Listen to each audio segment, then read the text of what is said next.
first things first, welcome to the number one first ever Nowhere Bookshop event. So a very special welcome to my very special guest, Samantha Irby. Let me tell you all about her, which you probably already know all about her because you just read her fucking book. But just in case you haven't yet, no judgment. I know everybody is a little slow right now because time has stopped working in the last 2 months. So her blog is Bitches Gotta Eat. That's how I first came across her and fell in love with her.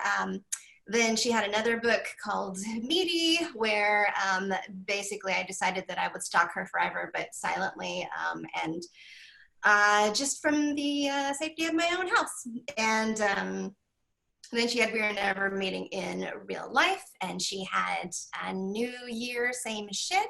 And then she's got a lot going on. And then she wrote, wow, no, thank you.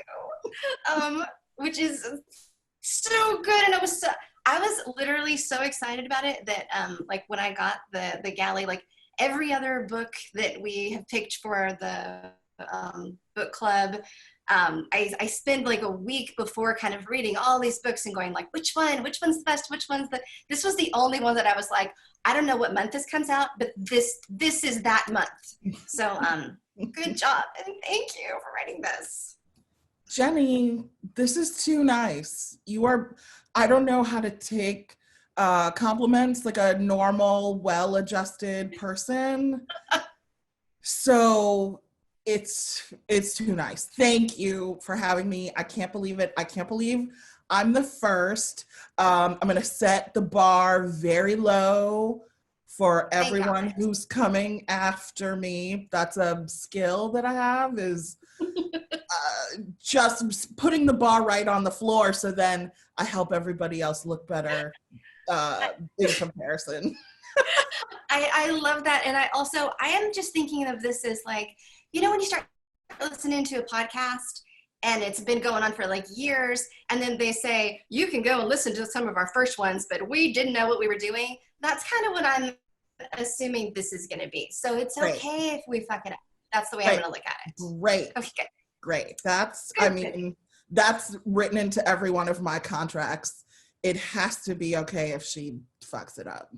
Oh, that's so good. It actually makes it better, I think, because then I can write about it, and I assume same for you. So, which actually, you know what, I think would be really funny if we both had like a weird thing happen to us and we both wrote about it. I wonder if we would write about it in any way the same way. I bet we wouldn't. Right. We should, I mean, if this was the before times, I would say that we should like have some kind of joint experience and then write about it together. I guess we'll have to put it off for like 2 years until we get a vaccine and can touch people who don't live in our homes. But once we are in the after times, we should do a thing and then write about it separately and then kind of like mash it together somehow. Oh my God, let's totally do that. Okay. We'll go on like a weekend road trip to haunted houses or something. Yes. Yeah. Okay. I will sit in the car while you do the haunted house, and then we'll like talk about it and process it, and then we'll write about what you experienced and how scared I was just sitting in the car. But not like a scary haunted house, like a for real haunted house, like abandoned, like old abandoned, like we break in, we shatter a window, we climb in. Break in? Yes, you can't get into those abandoned places. They don't just let you in. You always have to break in. But then we'll end up in a haunted jail. Just do a breaking and entering with me. I'm not asking for much. We have 2 years to save up bail money. What state? We have to do it in a state with like lenient laws. Yeah, probably not Texas. Yeah, I was about to say, I'm not coming to fucking Texas to break into shit. How about Wisconsin? I've never been to Wisconsin. Great. I can be there in 3 hours. Okay. Wisconsin it is. 2 years from now, we're breaking and entering into a haunted, abandoned home. I'm very excited. Yeah, right. I'm also going to forget this, so you have to remind me in 2 years. I got it. It's locked. It's locked in. Yay. Okay, so every Fantastic Strangelings book club, we do a Q&A, and there's always 5 weird questions that I ask every author. So far, they have all actually answered them, which is a little shocking because I really thought, some of them are real serious, and I really thought they would be like, yeah, fuck you. What if I'm like the first diva and I'm like, actually... That would be awesome. I'm like, I don't know what the fuck you thought. No, not doing it. You literally can do no wrong here. That's the thing. Like you could like flip the table, and I would be like, y'all, this was the best book club ever. So it's fine. Great. Okay, let's see. Great. So, what is the first question? I'm not going to ask these in order because I just like wrote them down on my notepad, and I don't know order. Okay. 2 weeks into the zombie eclipse, where would you be? Oh, dead. Because if there was a zombie apocalypse, I would walk outside to wherever the zombies were and beg them to kill me first. Oh my God. I don't understand, and this is probably a stupid fucking thing to say in a pandemic, but whatever. I do not understand the desire to like hoard things and be the last person alive. I don't want to be the last person alive. I want to be dead while I still have like phone service and like a stomach full of food. I do not want to be, you do like I Am Legend. I don't want to roam the vacant earth alone with a dog. Kill me the first day. We went to the theater to see A Quiet Place. I don't know if you've seen that. Oh, yeah. And I was like, if this was me, it wouldn't be no fucking movie, because the minute I knew, I would go outside with a fucking bullhorn and just be like, meh, meh, meh, meh, and have them eat me immediately. Yes. Kill me first. Yes. Give me the flesh-eating disease. Kill me. Kill me. There's always that like that time when like everybody's trapped and they're just like, oh, now we're all gonna die, and then that one person is like, I guess I'll sacrifice myself. Like I will wait long enough that I need to sacrifice myself because I want to be remembered. But it's got to be within the first like 7 hours, because as soon as my battery is gone on my phone, I'm like, I'm bored. Yes. I can't Instagram this. No. Yeah. I can't deal with the anxiety of like squeezing my grocery cart through a too full like Target aisle. I don't know how I would maintain the constant anxiety of waiting to die by the claws of some unknown entity. I don't know how to do that, and I wouldn't do that. Oh my gosh. Okay, well, I love you. Kill me. All right, so first question, you pass. There's not really pass or fail, but it's okay. It's obvious that we're friends. Okay. Let's see. The second question is, what underrated book should we all read? Oh my God. This is a tough question, because first you have to talk about a book that's underrated. You have to insult someone by being like, I know everybody hated on your stupid fucking book, but I loved it. Oh my God, underrated. Okay. This is so stupid, but it's the first thing that came to mind. So you know how when people talk about like Stephen King's books, no one ever talks about Needful Things. It's like one of his like not talked about books. Yeah. It's so good and bad, but good. I loved it. So Needful Things by Stephen King. That is awesome. Very good answer. Also, did you ever used to watch, there was this TV show that came on, let's see, what I think I'm like 7 years older than you, so you may not have been old enough for this because I think I was in junior high when I would stay up to watch it. But it was Friday the Unlucky Number, but it was the actual unlucky number, but I don't say that number. But it was about the store, and they were going out and they were finding the cursed objects and bringing them back. And oh my gosh, I loved that. And I always thought like they should have given a hat tip to Stephen King because it feels the same. I mean, that was his story. And I love a compromising situation like that where like, hold on one second. Kirsten, can you turn the light on? Thank you. I just had to have my wife turn on the light because I will, it's going to get dark here soon. And then people will be like, who the fuck is that piece of dust Jenny's talking to? Okay. I like that book because I love imagining what I would want from the devil. Mm-hmm. What would you want? I mean, it changes every day, but you know, today I would like sell my soul for like a bucket of movie theater popcorn. Oh yeah.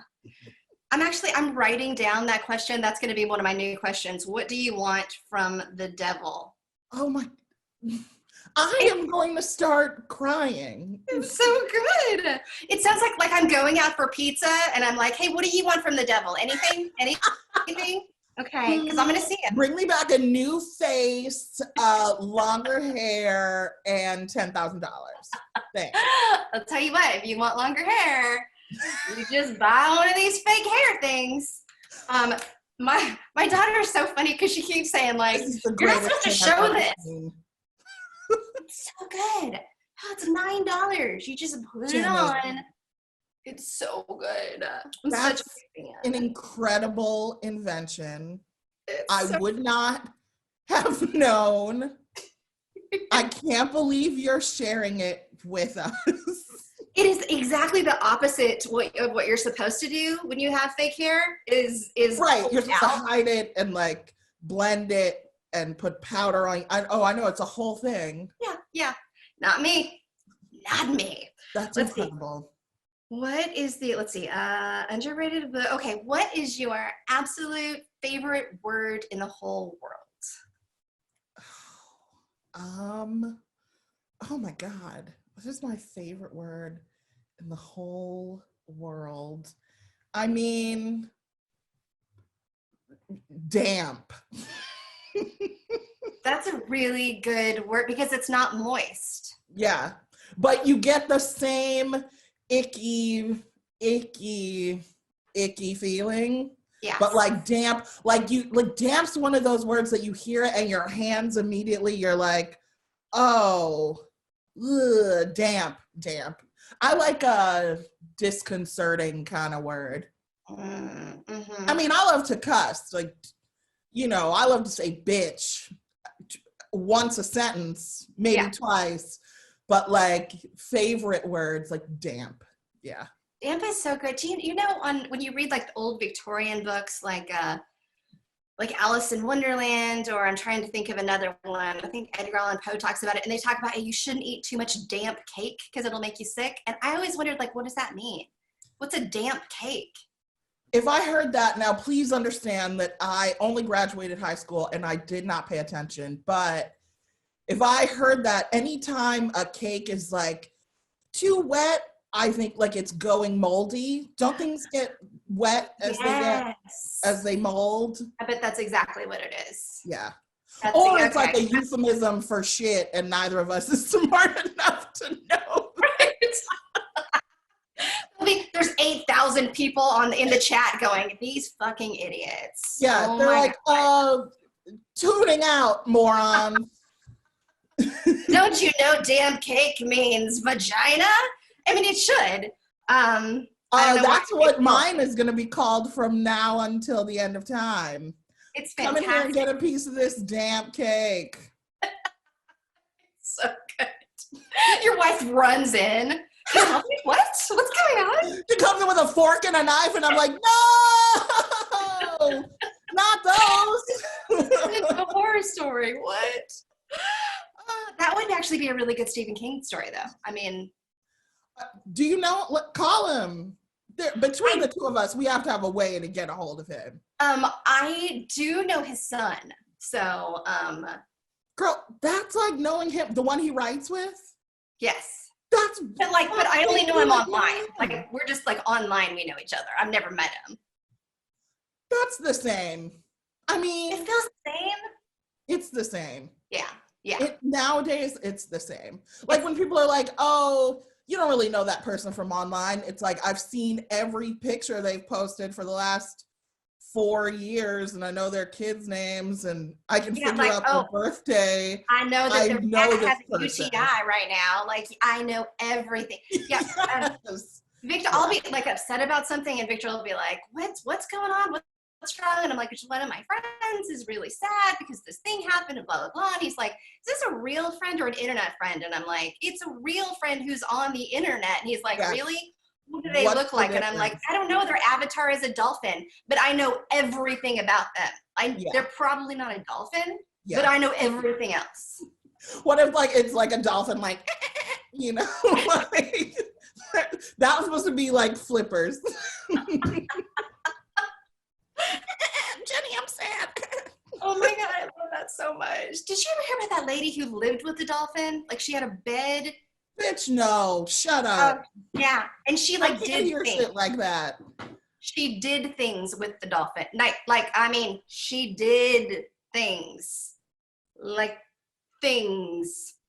And apparently dolphins are very horny, so he was into it.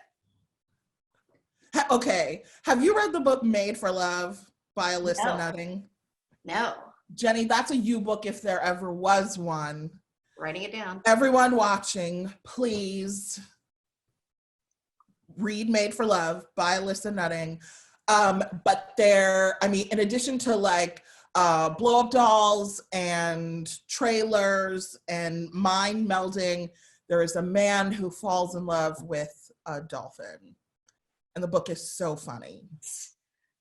Wait, is it a true story? Is it like girl, no, but because I watch those documentaries and people do fall in love with, like, I saw this girl fucking the Ferris, no, not the Ferris, so what was it? The Eiffel Tower. She was like, "We're married now," and she had sex with it. So dolphin is not that big of a jump, I think. We've gotten off track. Wait, I should go back to my questions. Let's do it. Okay, how do you like your eggs? Well, now this is going to be controversial. Okay. I love a frittata, and it has to be like cooked firm, but I don't love eggs. So if I eat them, they must be scrambled hard so that they feel like something else. There are a few things texturally. Eggs, I cannot eat a runny, slimy egg. I can't do it. I also can't fuck with grapes, the grape texture. I don't know, but like I'll eat tapioca. I don't know. I'm an enigma wrapped in a riddle. What can I say? But if I am forced, either hard-boiled, I'll eat hard-boiled eggs or scrambled hard. So what's the difference between a frittata and an omelet? Is that the same thing? No, a frittata is like, you know, all the stuff in an omelet in a pan, and then you pour the egg over it, and then you kind of bake it like a little like pie or flat egg pizza. So like a quiche. Someone in the chat said frittata is like a quiche with no crust. Thank you for being smarter than me. That it's like that. And then your next question is, what's a quiche? Do you know what damp cake is? Yeah, smarty pants. Maybe that's what a frittata is. Could be. Let's see. The next question is, it's actually the last question of the weird 5 is, will you be my friend? Yes, forever. Okay, awesome. You already knew that. Well, I mean, aren't we already friends? I mean, I think we are, but I have this thing where, like, say if somebody doesn't respond to me in a text or something, that I'm like, they hate me. They absolutely hate Oh my me. God, remember how I took like 6 weeks to email you back and you were like, what the fuck? And And I I was was like, quiet for the whole 6 weeks. I was like, I just won't say anything. Every day I'd open the email, I'd be like, yep, nope, yep. I think she hates me. Either she hates me or she didn't get it. Should I ask if she didn't get it? But if she didn't get it, maybe it's because I'm blocked. I get blocked on Facebook here's a what lot too. happens. Uh-huh. I'll read an email on my phone, and this is like middle-age disease. I'll read an email on my phone, be like, oh, that look, Jenny said something to me. Yes, I would take a bullet for her. I'll do anything for her. Yes. And then I read it and I go, when I get to the computer and I don't have to worry about my giant comically big thumbs messing up this message to her, then I'll write her a real response. And then I open the email on my computer and it just, 6 days later and I have forgotten about it. Guaranteed, that's it. I'm like, oh, cute. Oh my God, look at this. She's so funny. I love her so much. And then I probably like went to your Instagram and was like, oh my God, look at Dorothy Barker. And like did all that shit, and, like read a chapter of your book and like called your house and flew on a plane to you.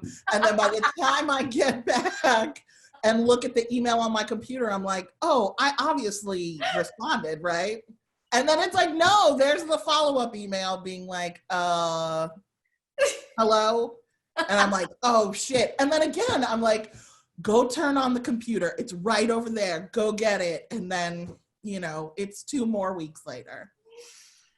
Well, I love it. And Oh, I'm going yes. to continue to We are replay friends this. forever. You're stuck Okay, with me, but I will always respond 2 weeks later than late. That's totally fine because I actually do exactly the same thing. Okay. So that Great. completely works. In fact, you had sent me an email, I think 2 weeks ago, and I literally just a minute ago just responded and said, see you soon, which didn't have anything to do with the email at all, but I just saw it and I was like, fuck, I gotta send that out.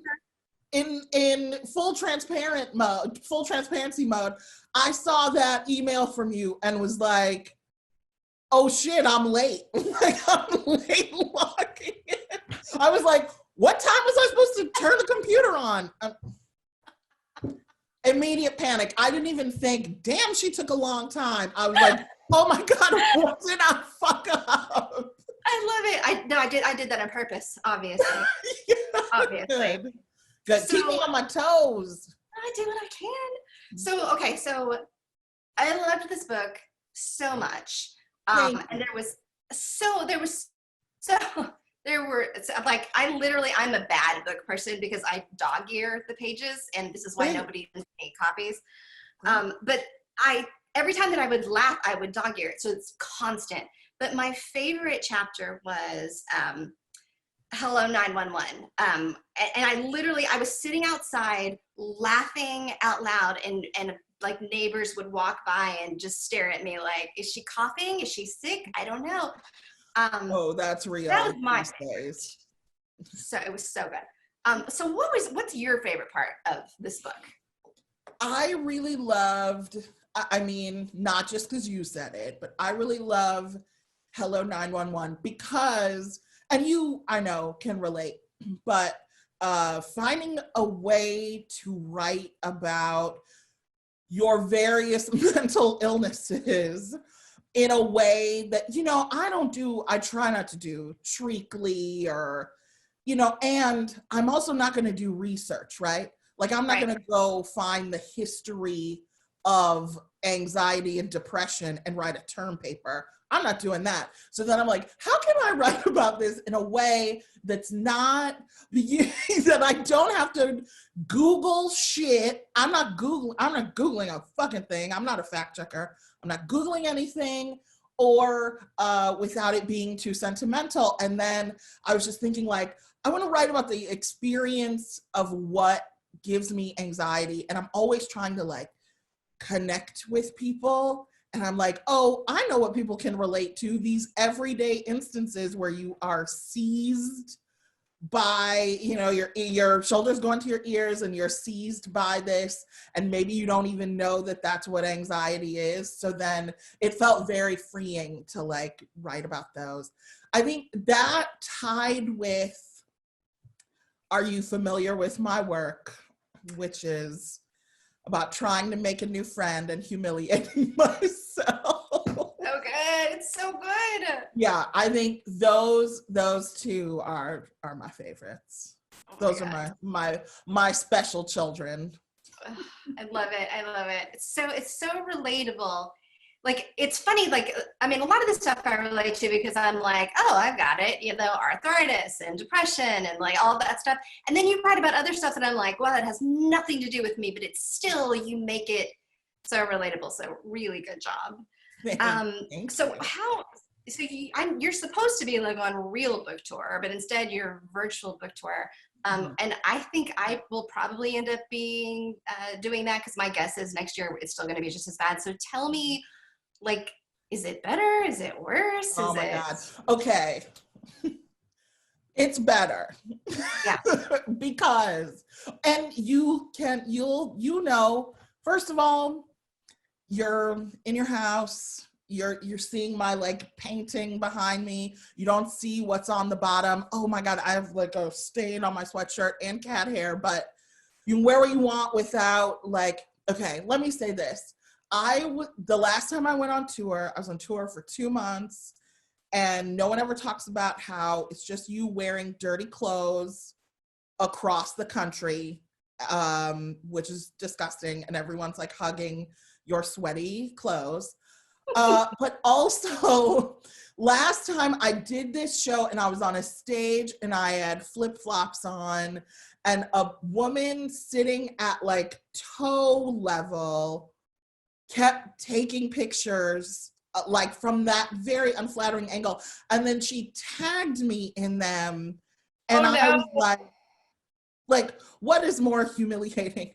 I'm like, bitch, what the fuck are you doing? Like, first of all, post it if you want, you weird fuck. But also, like, don't tag me. Like, don't tag me in my swollen ankle shame. Like, just keep that for you. Keep that little treat for you.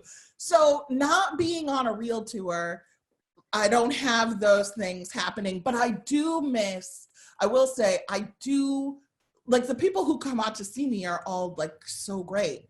And I love like hugging everybody. And, you know, I love praise. Of course.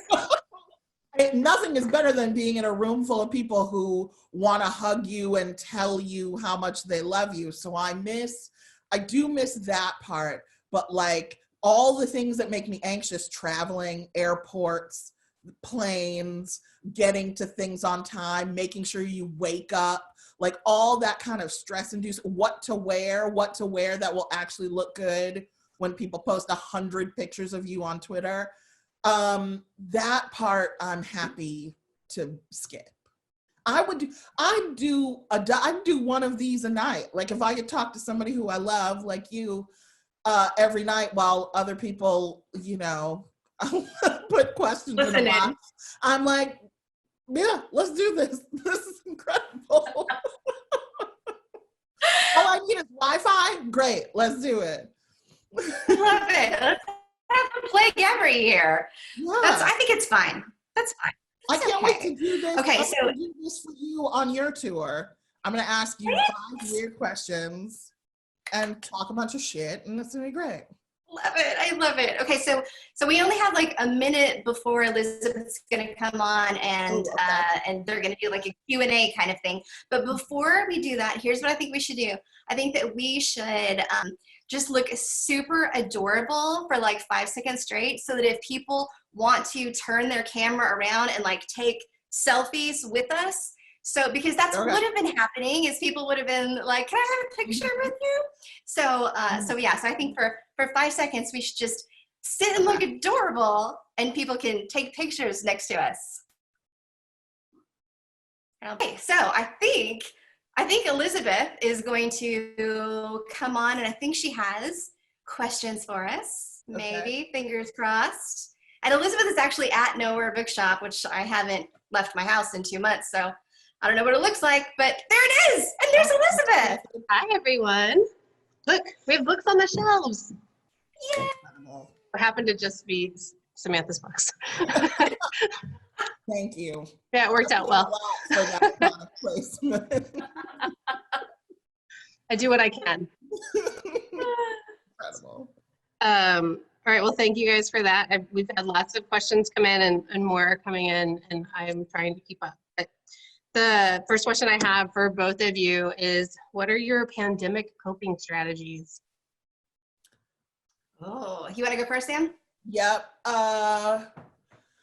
Food and TV shows. Are we allowed to keep it real and say, I mean, I wish I was the kind of person who could be like meditation and prayer, but no, I fucking eat pimento cheese and Tate's gluten-free cookies and watch a lot of shit on CBS All Access of all the streaming providers, and it's been great. Oh my God. Okay, well, my coping mechanism is rum, brought to you by rum. And this rum is, because all I have is just whatever's left in the liquor cabinet, which is almost nothing. So this is a rum that is made by Kenny Chesney, the country singer. The clearance sticker. You mean Renee Zellweger's ex-husband? That is literally exactly who I'm talking about. He made this rum, and that's what is getting me through. He didn't make it just for me. I mean, like, it's anybody can get it if you want to spend $20 for many shots of terrible rum. And then the other thing is I am planting things. But I don't know how to plant things, but I saw everybody else was like, y'all, we're gonna die, there's not gonna be any food left. So I opened up a cantaloupe and I took out all the seeds and I just like threw it onto the ground, and it's growing. And what's growing? Some green stuff. I mean, not a cantaloupe, but it could just be a weed. It is possible it's a weed. But every day I go out and I look at it, and Victor's like, you're just watching grass grow. And I'm like, it's like I'm a small god. So that's it. Those are good ones. Oh my God. I also like the idea of Kenny Chesney personally making you a bottle of rum too. No. Like in his house, like, I don't know, no hammer rum, but it's fine. Turn it.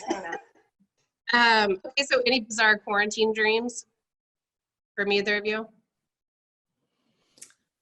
No, I mean, I have pretty vivid dreams every night, which is like a curse, but none quarantine related. Well, I don't know, maybe a few nights ago that I was trapped in a crowded train station. And so maybe there's like a deeper meaning there. Luckily, I'm not smart enough to figure out the deep meaning of anything. So do with that what you will. Crowded train station. Yes, surrounded by people. Like maybe that was like my inner desire to be with people again. I haven't had any of the quarantine dreams that people talk about, but what I have had is the weird time shift where, like, at first it seemed like days went on forever, and now, like, Haley she has a singing lesson once a week for an hour, and it's on Zoom. And I have a little alarm that goes off on my phone that says, don't forget to tell Haley to go take her singing lesson. And it came on, and I was like, no, she literally had her singing lesson 2 days ago. There's absolutely no way. And it had been a week. I had to go back and like look at my photos that I had taken, because I was like, there's no way, it's been a week. And that's happened like 3 weeks in a row. It's like the opposite. Like once I had one of those, it was like a pot cookie, but it was like a pot biscotti, but I didn't know it was, and so I had too much of it because I didn't realize that it was laced, and time stopped. Like literally time stopped, and I was like, well, I'm just gonna die here in this second. And it feels like it's just the opposite. One of the chat members said they had a dream about Tom Hiddleston pole dancing. So I don't know if that's quarantine related, but it sounds like a nice dream. Good for you. That's funny. So for Sam, is this how you pictured 40 when you were 20? Well, yeah, I mean, well, no, I did not think that I would be married to a lady with 2 old children. They're not old, they're teens, but no, I definitely thought that somehow I was gonna like luck my way into like a fancy downtown apartment like I didn't have to pay for. I did not imagine being in this crumbling farmhouse in Southwest Michigan. So, no. And like, you know, there's still time for me to snag somebody with a cool apartment. Don't give up hope. Don't give up hope yet. 40s, 20. Okay, this is for both of you, I assume. Somebody's cat is bored. Be like cat dancer and the laser pointer, and those aren't working anymore. How do you entertain your cat in quarantine? Oh, well, we have this, I mean, this is like so cat lady, I want to die, but we are, one of our cats is really into these things called skitter critters that she chases and bats around. Their little tiny, Jenny, don't write that down. I'm literally writing it down. They're little tiny catnip mice, and she is obsessed. She carries them around. That, and our cats are big fans of the like flyers, you know, the long wand with the feathers at the end that fly through the air. I am going to stop embarrassing myself right now. Well, I want to say it's on Amazon Prime, but I could be wrong, but I think it's on Amazon Prime, is it's TV for cats, and I think it's called, like, you look it up, and I'll put it onto the TV, like I'll have Victor do it, I don't know how to do it, but have it to where the TV goes on, it'll show the computer screen, and then I put on TV for cats, and it's just like, it's birds, and it looks really boring, but oh my God, the Ferris Bueller is the only one. He loves it. He'll get right up there and he will hit against the TV, and furries can't see it. Like, you know, some cats can see and some cats can't. And the other cats are just like, what is happening? But Ferris Bueller's like, are you guys seeing this? Are y'all seeing this? And they're like, no, which I think is entertaining. Oh my God. Like, I would just like find my 7-year-old just staring at the TV. That would be disturbing. But I'll look it up. Okay, so for Sam, one of our club members wants to know if you're haunting her, and I'm gonna have to read this question off of my email. I feel like I had a semi-spooky paranormal experience with this book. I was reading this before bed while also thinking about a humor piece I had just submitted to a comedy site and wondering if people would find it offensive. In my dream that night, Samantha Irby showed up and says, of course people will find it offensive. Have you met the internet? So we'll write the F up. Write the fuck up. That's okay. Like, what just happened? So by any chance, did Sam have a dream about showing up in some strange white lady's bedroom last Thursday? This one, I don't. I didn't. I was going to say something disgusting. I won't. If I had you, I would have woken you up. If you wanted. But I do think you should write that piece and submit it, because, like, what do you have to lose? Truly, the internet hates everything. So you don't worry, just do it. Submit all of your writing things. Yes. The same person wants to know, how did your first book deal come about? Was it from, were you discovered as a blogger, or did you do the regular? Okay, I'll try to make this long, boring story fast and boring. I had a blog forever. I used to do, in Chicago, we have a thing called like live lit, which is like storytelling. And I used to read at all these live lit shows. And these guys that had an indie press in Chicago were like, Sam, do a book with us. Do a book, let's do it. We'll let you do whatever you want. And I was like, sounds like a lot of work. No. And like for 2 years, every time I would see these dudes at shows, they would like offer me this deal. It was like, we're not going to give you any money. You're probably not going to make any royalties, but we'll let you put whatever you want in a book. And finally they wore me down and I did it. And so that's like the first meaty. And then my now agent, I don't know how he got that little independent book, but he found me and emailed me and said, you know, do you have an agent? And I was like, no. And he's like, do you want one? And I was like, again, no, but sure. And then he was like, well, I'll be your agent. And we had a great time and we talked. And then he was like, so what's your plan for the next book? And I was like, oh, I didn't realize that getting an agent meant that I had to come up with another project. So then I came up with the outline for We're Never Meeting in Real Life. And then we sold it to Vintage. And then, you know, we re-released Meaty to pay the taxes on We're Never Meeting in Real Life. And then I did this book to pay the taxes on the other books. And as long as I need to pay my taxes, I guess that's how long I'll keep trying to get book deals. Yay for taxes. Finally. Oh my God. I'm a big fan about taxes. No one teaches you when you are like free. Like I had an hourly job until a few years ago. And like taxes were a thing that my boss took care of and whatever. And at the beginning of the next year, I would get some of that back. No one teaches you, like when you start freelancing, that the government for real needs their like truly like 40% of what you make. And so I learned that the very hard way. They like came to my house like, hello, did you make money that you didn't pay us for? And I was like, actually, and they're like, yeah, you did. We're taking it out of your account every month. I love it. I love roads and schools. Don't get me wrong. I love for people to have water and places to drive, but I wish I would have gotten a manual. So what are you writing to pay this tax bill? Well, I'm working on a novel, but we'll see. We'll see how that goes. But then, I mean, I'm sure my agent is like, who gives a fuck? Do another one of these. So I'm sure eventually I'll do another thing like this. Same old soup, just reheated, as my dad would say. I have to share with y'all what happened when you were answering that question, Sam.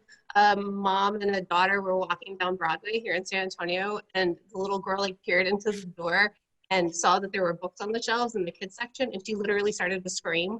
She was like, "Ah, there's books there, and I'm gonna go inside." And I was like, "I don't want to let you in." So that's just, it feels good to my book selling heart to know that Yes. you're anxiously waiting for us to open the doors. One day. Soon, someday. Yeah. One day. Yeah. One day it'll happen. Somebody else wants to know, Sam, what your book club is reading. We just read Weather by Jenny Lawson, and now we're gonna read Severance by Ling Ma, which is about not a plague, maybe a pandemic, something that wipes out a lot of people on Earth, and this group of people meet up and try to survive. Again, I am morally opposed to survival during a hardship. So I'm probably going to be I was going to say it's going to be a thumbs down for me. I'm sure the book is incredible, but I object to beating the odds. That's not really a thing I'm into.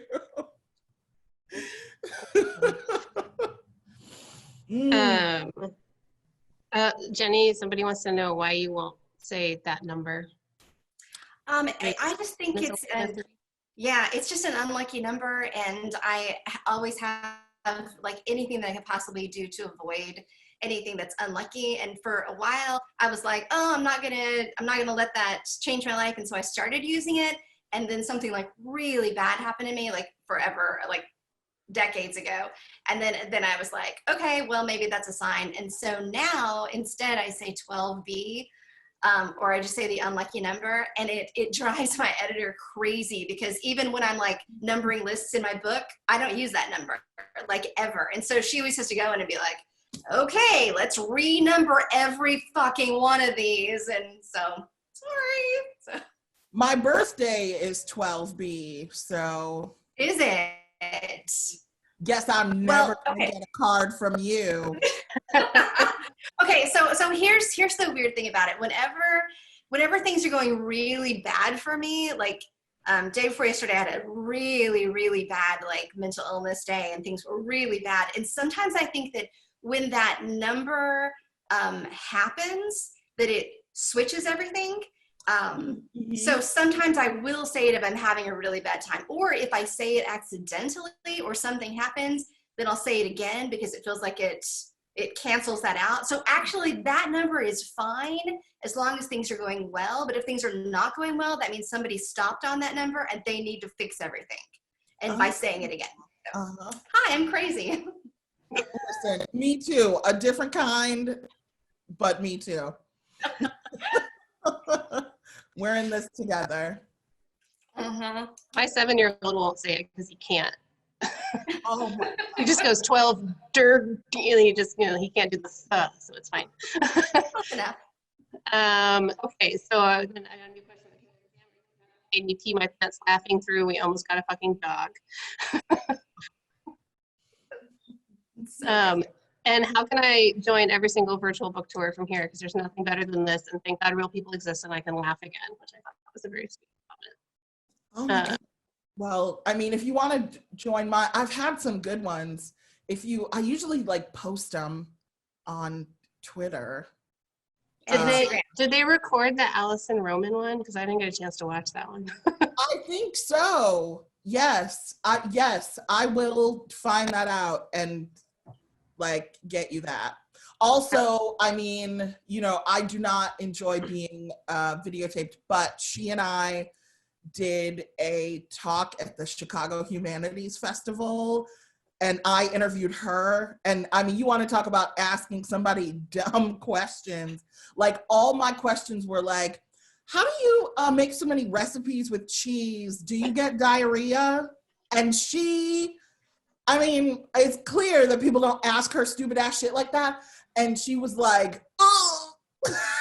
And I was like, then we had an argument about hot dog toppings. It was really fun. But yes, you should find that. I mean, it's my favorite thing is to ask someone, especially someone who's like, fancy or elegant, like the dumb stuff I want to know. Yes. Questions. All right. So, okay. And then we both had a lot of questions just about y'all asking about your writing process, the two of you. Like, what does it look like? Where do you write? How do you write? I write, my process has changed since moving into this house where other people live. And I like to write when they go to bed. So I used to be a like daytime writer. I mean, when I was working, I would just like write on my lunch breaks and write on the weekends during the day. But now I do most of my writing in this cozy chair with a pillow on my lap from like 9 p.m. until 3 in the morning. And then like, I sleep till like noon the next day and the cycle begins again. For me, I have to be struck by the muse, which sounds ridiculous considering this sort of stuff that I write. But it is not unusual for me to go like a week with just hating everything and staring at a blank page. I think like Neil Gaiman always says like, no, you just sit down and you make yourself work. It's just like a job, like everything else. It did not work for me. But typically what happens is I'll have something in my head for a while, and then all of a sudden it'll come to me like, oh, this is the format that I need to write it in. And I will run to my computer, and if I don't get it all out right then it's gone forever. Mm-hmm. So there's a lot of me laying on the floor and hating myself, and a lot of me reading, because whenever I feel, and I wrote about this on my blog, whenever I feel like oh, I have nothing, there's nothing has ever happened to me. I'm so boring. I have nothing to write about. And I will read stuff like, I mean, like literally I read like Sam's book and David Starris and like a couple of other authors who I'm like, I will read the book, and as I'm reading it, something will stand out, and I'll be like, oh my God, that reminds me of the time that, and I'm having this conversation in my head, and then I'm like, that actually is a good chapter. So it's kind of funny, like quite a few chapters that I have written go back to, you'd never know because they're from totally different subjects, but they go back to something that I read that you wrote, and I was just like, oh, you think that's crazy? Let me tell you a story. That's great. I love it. My preferred muse is, of course, a deadline, and that deadline usually has to be the next day. Yeah. I've never hit a deadline. The book that I just turned in that won't come out until next year was due, I want to say 3 years ago, possibly 4 years ago. Yeah, I feel bad when I turn my things in a couple weeks late. Years. In fact, that's the reason why I turned in You Are Here, is because I felt so bad about not doing the book that I'm writing now. And I was just like, can I just write a coloring book? And they were like, I mean, I guess so. And then I was like, okay, let's just do that. But there's I did not realize until I got further into it that they're kind of okay with you not, I mean, your agent wants you to because they want to make money, and your editor wants you to turn it in. Yeah. But every time that I was like, not this year, y'all, I'm sorry, you're not going to give me any money and I'm going to be poor, then they're just like, okay, well, that sucks for you, but we love you anyway. Do what you need to do. It's okay. Man, I'm going to try that. My book was supposed to come out this past fall, and I was like, and they were like, spring, and not a day later. I was like, okay. Yes. Okay. And really, and like I had only picked the fall because I was like, I don't want to tour when it's hot. So this is perfect because now I don't have to tour because of germs. Yes. It's great. Good job. All right, we are always working out for me. We are almost out of time. So do you guys have any, I don't want to say last words, but that's what I'm going to say. Any last this words? Was incredible and fun, and I would do this every day with you if you wanted. I mean, we really have to think of some shit to talk about after a while, but we could do it. I would get in trouble is the problem, because I'm like, every time I'm like, oh, I want to say this one thing, and I'm like, wait, what? I should not say that. Oh, this is going to be on, and then, like, there's been at least 10 things that I'm like, oh my God, let me tell you, and I'm like, wait, no, this is going to be on the internet. I'm not going to say that out loud. Okay, no, I don't hate anybody. Everything is great all the time, and then no. Oh, you know what? I had a question for you before we go. So I don't remember exactly what it was because I've been drinking, but I just saw like on your Instagram you were signing a book and it said something like don't masturbate too hard, or I can't remember. Oh no! No. Rest is better than masturbate. Yes. So did somebody ask you to do that, or are those the things that you write? Though that was a thing that I just wrote. So if I'm doing the signing like through my local indie bookstore. And people can order. Sometimes some people are like, please write a haiku. Others have been like, somebody just asked me to write one of my wife's pie recipes, so I did that. So I get some very specific things, and then some people are like, nothing too dirty. If they don't say anything, I try to write something like nice, like I love you, I hope you're okay. But if they say do whatever you want, then that's usually what I want. It's always like eat food and get a new vibrator is like my quarantine advice. So good. This is why we'll always be friends. Yeah, yes. Even if I don't email you back for 6 weeks? You know what? I'm not going to email you anyway because I'm going to feel like I'm bothering you. So it totally doesn't matter. Bothering what? I just told you what I'm doing all the time, masturbating and eating pimento cheese. Love it. Love it. You're the best. Thank you so much for this. I really appreciate it. This is fun. This was great. Thank you, Elizabeth. Thank you, Sam. It's nice to see y'all. And we're going to turn it over to John to wrap us up, I guess. Yeah, just very quickly wanted to say thank you, Samantha. Thank you, Jenny. Thank you, Elizabeth. It's been a really, really fun conversation. We've been laughing a lot behind the scenes. Really fun and entertaining. And thanks to everyone watching. You've been a great audience. Lots of great questions and comments in the chat. And I just want to say, remember, you can find all these authors' wonderful books at the Nowhere Bookshop section of bookshop.org. So thanks, everyone, and have a good night. Thank you. Strangelings.